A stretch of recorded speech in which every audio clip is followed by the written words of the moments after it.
I think that IVF is a beautiful thing. If it's right for you, I'm not opposed to it. I tried it and I think it's a blessing. I took the time off. I purchased the medication. I went to the doctor's appointments. Everything is ready to go. I'm ready for this. Mentally, I was like, okay, let's do this. Even women in our culture feel like, well, that's what you came to this life for. It's to reproduce. And I feel like no one should feel pressured or feel like you need to have kids by this time or by this age.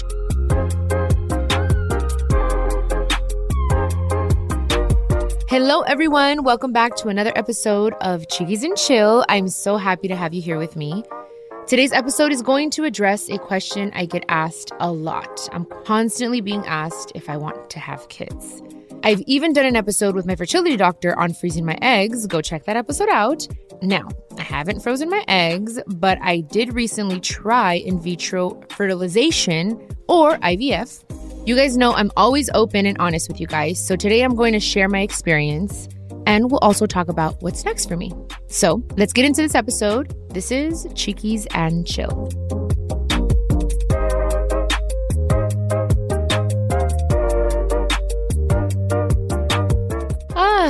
All right, let me take a deep breath for this one, you guys.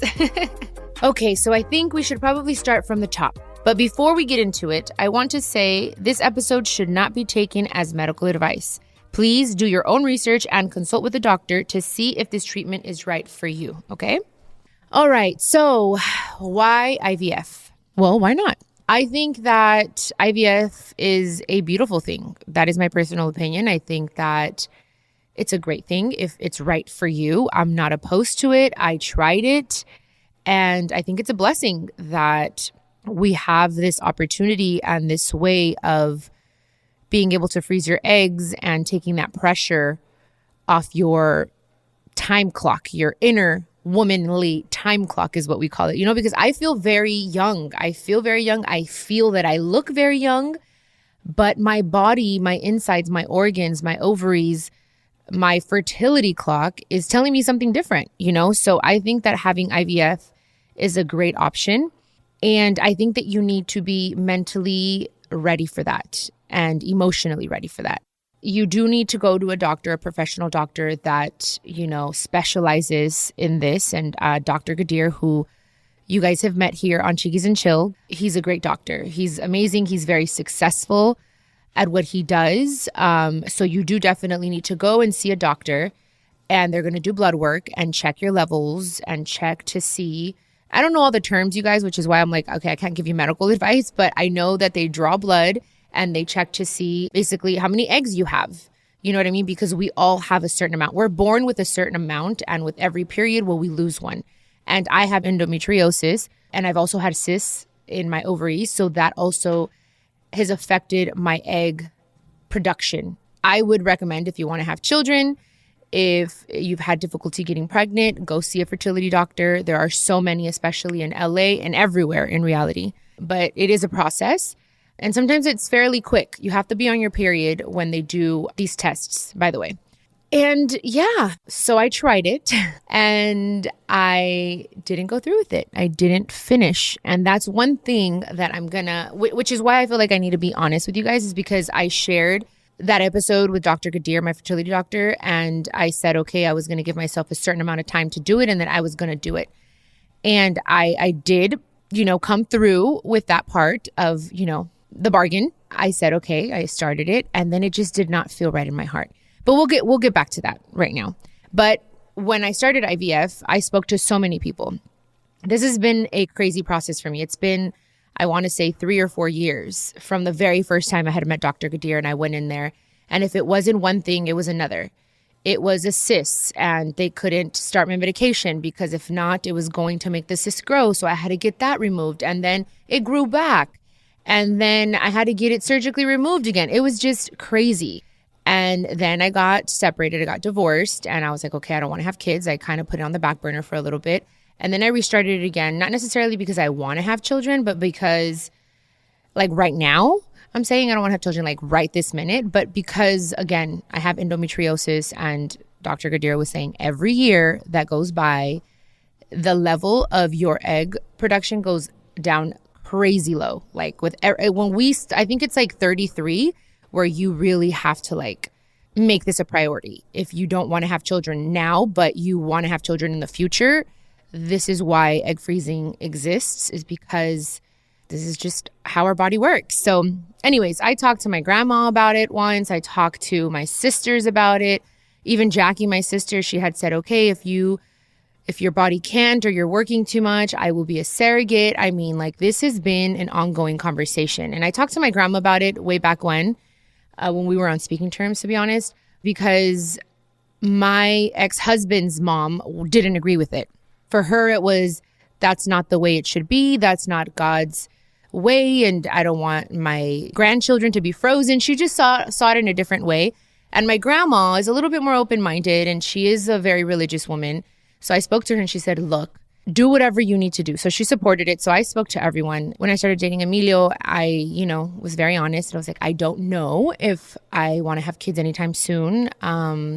We've had a very open conversation, and he says, okay, it's fine with me. And then I brought up the whole IVF thing again, because I was like, okay, Dr. Gadir sent me another text message. He would send me a text message like every 2 months, like, hello. And I've been working so much, thank goodness. So, which is why I would kind of just like, okay, wait, I'm going to take some time off, because, you could bloat. You are very emotional, I hear, friends that have done it. Like when you're doing IVF, you get very sensitive, you get bloated. It's a lot. You're injecting yourself with like a crazy amount of hormones, which is why I was like, wait, I come out on TV. I'm constantly on stage. Like, I just want to make sure I have time for it. So anyways, Emilio was very supportive. He said, look, if you feel that that's what you want to do, I'm going to support it, whatever it is that you want to do. So he's very supportive. He also felt that we could do it on our own naturally, but he was 110% like, do it. Whatever is going to make you happy and make you feel safe and sure about your future. Because I'm not going to lie, he is younger. As you guys know, he's 7 years younger. My boyfriend Emilio is 7 years younger than me. So I do worry that what if one day I'm just like not able to at all, and I want to have that option. So another question before I move forward. A lot of people ask me if it's expensive, and it could be expensive. It could be, and it is. It's anywhere from, I believe it's $15,000 a round of IVF. So it is pricey. Just the medication alone was $6,000. So when I went to see the doctor and they checked all my levels for like the 6th time in these 4 years, thank goodness, instead of my levels going down, you guys, they actually went up, which is crazy. Dr. Gadir was very, very surprised. He says, wow, you seem to be a little better. I think it's because I've lost weight. I'm like eating differently as well. I don't know. But anyways, I bought all the medication. I spoke to nurses and I saw videos on YouTube on how to inject myself, because you have to inject yourself. So the medication was $6,000. So that's one part. And then the doctor's fee, and then the surgical part of it when they, retrieve the eggs, and then the freezing them and then storing them. So it could be costly, but then again, it's like having a child is priceless too. So yeah, I kind of did want to cover that, because a lot of people have asked me if it's costly. So I guess it's just all in how you see it. And it is a good investment, especially if you want to have children and you want to take that pressure off. That's why a lot of my friends have done it. They feel like I don't necessarily want to have kids right now. They're very goal oriented and they have their careers and stuff. And they're just like, I don't want to have kids now, but I want to have the option of, if I can't get pregnant in a few years, I have my eggs, So, and that's how I felt. I started the process in October. I had taken the time off. I had set the time aside. The last 3 weeks of October, I said, okay, I'm going to take off. I'm going to do this. I had spoken to Jessica, my makeup artist, who has done like about 4, I believe, IVF treatments. And she's an expert. She has done a lot of research, and I spoke to her and she helped me so much. She actually was the one that helped me with my medication, because you kind of have to like put it together. You have to measure it. You have to inject yourself. In the beginning, it's 1 injection, like the first 3 days. And then after that, it becomes like 3 or 4, something like that. Anyways, I only made it through 1 day.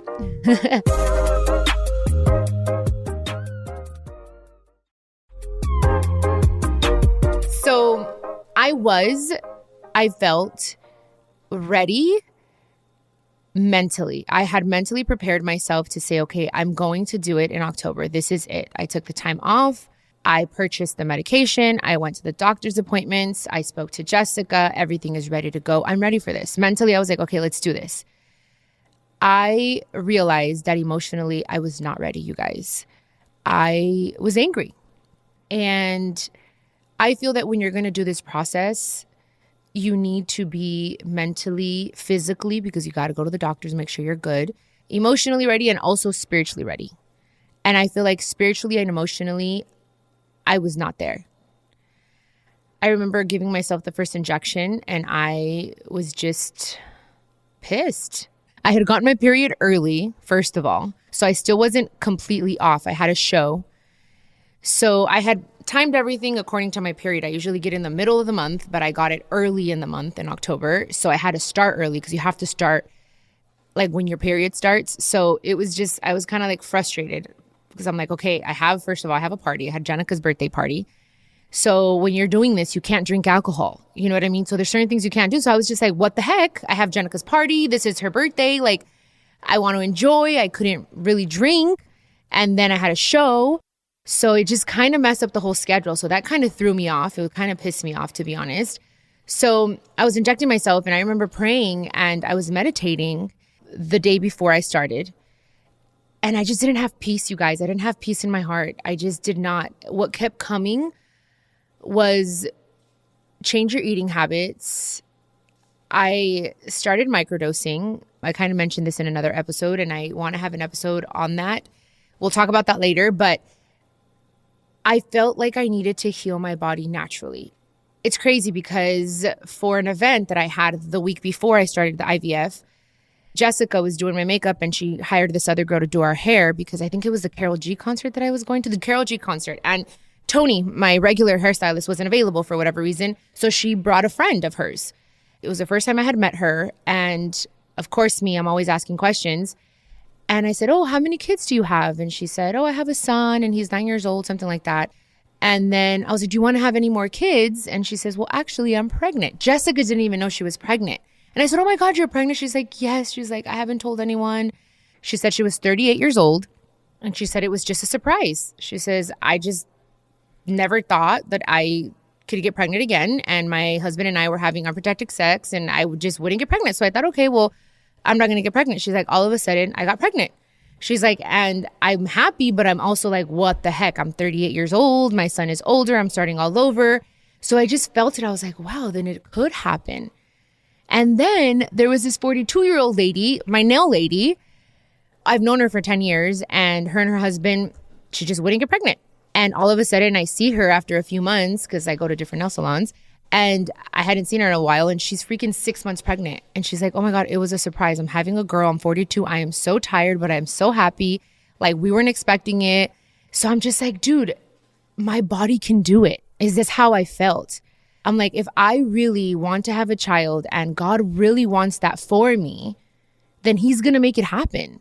Like no matter what is going on in my body, even if I have 2 eggs left in my entire body in my ovaries, I feel like God is going to make it happen. If he wants to fertilize that egg, it's going to happen. So that's kind of where I'm at. And that's kind of what I felt because I injected myself the first night. The day of Jenica's birthday party was the first, actually. The injection was October 8th. I injected myself. It wasn't painful. It was fine. There are some oral pills that you have to take. A lot of it are injections in your abdomen. Very teeny tiny, like very small needles, the size of, I don't know if you guys have ever gotten Botox, but if you've gotten Botox, it's like they're very tiny needles. You have to squeeze your tummy and you have to it's around your belly button area. So you do it one time on your left side of the belly button, on the other time that you have to inject on the right side. It doesn't hurt at all. One of them stings, like the solution that you inject kind of stings a little bit. And the only thing I felt, because really it was like 3 injections that I did, I just felt very hot. I felt like just really, really hot. And you do have the choice of going into the doctor's office every day and having someone do it for you, or you can have a nurse come to your home that you would have to hire to inject you. But in reality, I'm not very scared of needles and it didn't hurt that bad because the needle was very, very tiny. And my doctor had YouTube videos and a nurse that you can talk to. And I could just I had so many questions because I was so nervous. I was like, can I eat this? Can I drink this? And so they were on call. I could just text them. So they're very, very helpful. But in reality, the injections didn't hurt. I mean, Jessica told me, obviously, because she did it. She went through like the whole process. You do get a little sore in that area. And obviously you start getting bloated in like your abdomen because like all of your eggs are getting super big. They're going from like being teeny tiny to like growing because that's how they want them to just inflate and get really big and strong so that when they remove them, they're nice and plump. You know what I mean? So that they don't affect what's inside. So that's how they explained it to me. But you do have the choice of going into the doctor's office and doing it every day. It just wasn't convenient for me. So I was like, I'm just going to do it myself, because I'm gangster and I'm not scared. So, but I mean, I get it. Some people have phobia of like needles, but that wasn't my case. But other than that, I mean, yeah, it's a lot of medication, but you don't have to take it all at once. It's like spread between morning, midday, night, and then an antibiotic that you take like in a few days, like after doing your like first injections. But again, I didn't get that far. I just got all the lessons. I did make the mistake of researching like how is that certain medication going to make me feel, and I know it can make you feel emotional and it can make you feel so many different things, and I hadn't felt any of that. I just felt really hot. I got like a lot of hot flashes. The next morning I did it again, and I was supposed to do another one at night, and I just decided that I couldn't, like, because I did not have peace. That's how I decide a lot of things that I do in my life. Like I'm like, okay, do I have peace? Do I feel happy about this? Do I feel just zen about it? And I did not feel zen. I said, it's not my time then. It's just not my time. And I'm going to try to just do and make certain life changes for the next year. And if it happens, it happens. I'm not on birth control. So that's basically what I decided. And you know what's crazy is that I was a little scared to tell Emilio that I had decided not to go through with it, because I remember the morning after I did my first shot, the day after Jenica's birthday party, I was in my restroom because that's where I meditate. I was meditating, doing my whole ritual, my morning routine. And I came out of the restroom and I was like, dang, I'm scared to tell Emilio because I don't know what he's going to think. Like I usually, and I love to finish what I start. So I felt in a way like I'm not finishing what I started and I'm going back on my word is kind of how I felt. But I had peace. It was crazy, So I went and he was laying in bed and I was like, Emilio, I decided not to do it. And he said, decide not to do what? And I said, I don't want to do IVF. He said, okay, that's fine. That's fine. It's your body and I support you. It was so easy. And he's like, babe, it's fine. I'm no one to tell you to do it or not to do it. And it felt good to have a partner that was like, gave me a hug because I cried a little bit. I'm like, I just feel like I'm going to let my doctor down and Jessica's going to be disappointed. And I just like, you know what I mean? Because Jessica was kind of like holding my hand through the whole thing. But he hugged me. He says, this is your decision. It's not even mine. And it just felt so good. I'm so blessed to be able to have a partner that doesn't pressure me and doesn't make me feel bad about maybe not going through with something or changing my mind. But I was a little scared. I was nervous, but he took it very well. So that also gave me a lot of peace. And of course, my doctor, Dr. Gadir, was very upset. He says, I think you're making a mistake. And I said, I understand. I get it. I said, look, if in a year it doesn't happen on its own, then I will go see you. He says, okay, but remember what happens every year. I'm like, I know. And I'm okay with my decision, you guys. I said, okay, that happened in October. I'll give myself to this October, 2023, to say, okay, I either start IVF again, or I'm just okay with maybe there's a possibility I'll never have children. But then again, I'm telling you guys, lo que Dios quiere para tu vida se va a hacer, whether you want it or not. I was like, God, may your will be done. And that's where I'm at. I'm kind of like there. May your will be done, God. Whatever is meant for me will happen. And I just need to take that stress off of my shoulders and stop feeling. And for a long time, I was feeling like, oh my God, like my body's not functioning. I'm broken, quote unquote. And it's like, no, like that's not what it is. And I'm not broken and I'm okay. And this is my decision and I'm okay with this decision right now. I have peace with this decision. I completely felt like I was doing it for the wrong reasons. I was doing it because my doctor wanted me to do it. I was doing it because Jessica, she is a little older than me. And she was like, Chiquis, like I'm suffering. Like I really want to have a child. Like, and I was kind of where you're at. And she's like, and now I'm kind of like going through it. Like you should really do it. Like she really wanted me to do it. So I didn't want to let them down.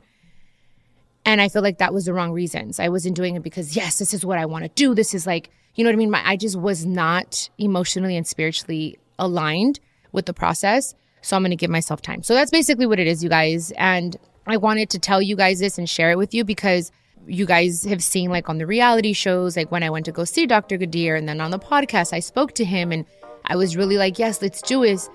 And the time came and I just didn't feel like I was ready completely.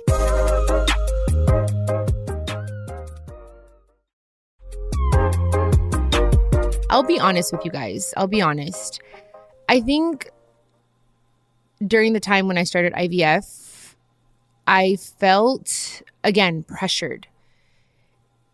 There's always, in every interview, it's always, when are you going to have kids? And, you know, can you have kids? And in reality, like, I feel like, I know I can. It's not like I'm like infertile. I know that I could probably get pregnant. I just haven't really tried, you guys. I haven't really tried to get pregnant. There's ways and things that you could do to get pregnant. I just haven't tried. And it's because I want to say 80% of me is just not ready to have kids. And it could be because I raised my siblings. It could be because I'm living like the best time of my life and I'm working and my career is going so amazing that I just want to focus on that. I want to focus on myself for a while, because I gave so much of my life to my siblings, to my mom, and I don't regret it. But now I feel it's my time, and I want to travel to so many different places, and I have a partner that supports me, and I'm just living the life that I've wanted to live for a very long time. And I know that I'm going to be an excellent mom if that's what God wants me to be and become. I know that my world is going to stop and so many things are going to change that I just don't know if I'm necessarily ready for that. But it is exhausting to be asked all the time and to feel that pressure of the world. And especially being a Latina, it's kind of like, oh, well, you're already in your 30s and you don't have kids. Like, it's kind of like frowned upon. And it's like a lot of men and women, even women, you know, in our culture feel like, well, that's what you came to this life and this earth for. It's to reproduce. And yes and no. You know what I mean? Like, I feel like no one should feel pressured or feel like you need to have kids by this time or by this age. And it's like, no, that's not fair. Like, this is how there are so many children, I feel like, in the system because, of course, people are irresponsible or certain things happen in their life and they get, you know, pregnant and then they don't want the child. And they, you know, it's like that's a whole other episode, I feel. But I feel like you're never going to be 100% ready to have a child. But I feel like you need to be at least 80%, 90% to say, okay, yeah, I want to have a kid. So it is exhausting though, because it's like, dude, just let me live my life. Like, in my mind, I've had 4 kids already. You know, my siblings, like, I raised them, I helped raise them, and I know what it is to do all that stuff. And I just want to take my time. And dude, Janet Jackson had her child, I think, at 50. Freaking J-Lo had her twins at 39. Mariah, I mean, I'm not comparing myself to these women, but hey, they're artists, and it kind of just makes me and gives me hope. And my nail girl got pregnant out of nowhere at 42. So I don't know. But it is exhausting, you guys, to think about it. And now I think that's why I feel just relieved. And I'm like, I could breathe. Like, this is my decision. This is my body. This is my future. This is my fucking life. And I'm going to do what I want to do when I want to do it. And when I did that, I just felt like this huge weight off of my shoulders. And I was like, oh, shit, yes. I could breathe. God has my back. And I'm like, dude, I have faith. I know what God can do. I know God is a God of miracles. And if I meant to have a child, it's going to happen. And once I did that, I had complete peace. And I said, okay, cool. And all the medication that I invested in, it didn't go to waste, you guys. I gave it to Jessica. She's going to start, I think, her other round. I think she already started in January. And I gave it to her. I said, here, this is for you. And I felt good about giving her a gift because, again, it's expensive. And she was so happy. She said, oh my God, Chiquis, thank you. And, you know, and I blessed someone else's life. So that made me feel better. And now I don't feel so much pressure. Now I think that this year when they ask me, okay, Chiquis, when are you going to have kids? When God says, that's what I'm going to answer. Cuando Dios quiera. Y cuando tú me des dinero para like soportarlos, to support my children, when you give me money, then maybe I'll have kids. I don't know. That was a whole lot, huh? It's a whole lot. But I had to take myself back to that moment and I get asked so much about kids, and I know a lot of people want to see one of my children, especially Johnny. Johnny really, really wants me to have kids. He thinks it's going to happen this year. He's like, I don't know, but it's going to happen. 2023 is the year you're going to get pregnant. It's going to be a girl. And he thinks that my mother is going to reincarnate in my child. That is what Johnny says. Might sound crazy. I don't know. But a lot of the things that this kid says comes true. He's very spiritually connected as well. So I don't know. I'm leaving it in God's hands, you guys. But if you ask me, would I do IVF again? Yes, I would. I would definitely try it. If I am spiritually, mentally, and physically ready, I will do it. Do I recommend it? Yes, I do recommend it. And I do recommend for you to speak to a fertility doctor, go to the fertility doctor, ask all those questions, because there's a lot of stuff that I still don't know and all the medical terms that I don't know how to even pronounce. But it is important that you see a doctor if this is what you want to do. And I think it's a beautiful thing that we have this available. And I feel good about my decision. I really do. All right, so that's my experience with IVF. I think it's a great option for a lot of women. I just didn't think it was right for me, for my journey. And once again, guys, my story is not a substitute for medical advice. So it's important to do your own research and talk to a medical professional. Thank you guys so much for listening to my story. Like always, los quiero mucho. And I hope it helps some of you in some way, somehow. Now, let's get into some words of inspiration. It's time for my motivational quote.